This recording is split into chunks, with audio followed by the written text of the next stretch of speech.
La Belle au bois dormant, Aurore et les licornes.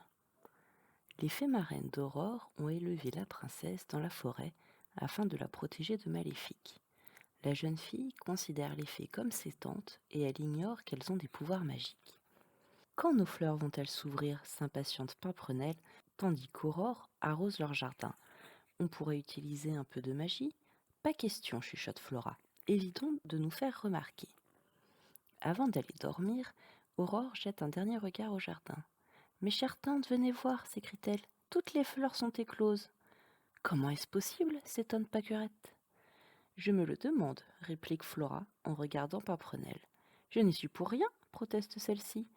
Les belles de nuit et les fleurs de lune s'ouvrent une fois le soleil couché, leur explique Aurore.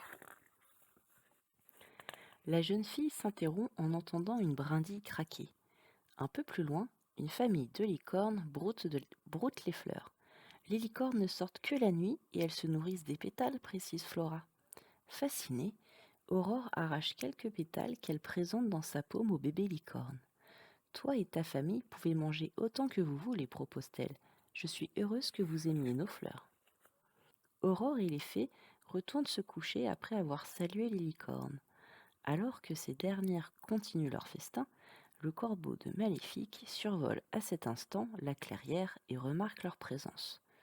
Aussitôt, il se hâte de rapporter l'information à sa maîtresse. Des licornes dans un jardin s'étonne Maléfique. Je déteste ces créatures, elles sont si gracieuses et gentilles.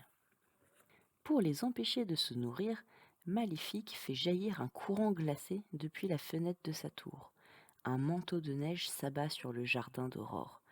Toutes les fleurs sont gelées, au grand désespoir des licornes. Le lendemain matin, Aurore découvre à son tour les dégâts causés par le givre. Comme elle remarque que seul son jardin est touché, elle se rend dans la forêt pour cueillir des fleurs sauvages. À la nuit tombée, elle retrouve les licornes. Voici des fleurs pour ta famille, dit-elle en présentant son panier à la maman. Malheureusement, ce n'est pas suffisant pour les nourrir.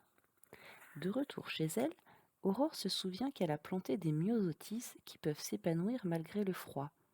Elle demande à ses tantes de l'aider à remettre en état le jardin en coupant et ramassant les plantes mortes. Grâce à leur effort, le massif de myosotis fleurit.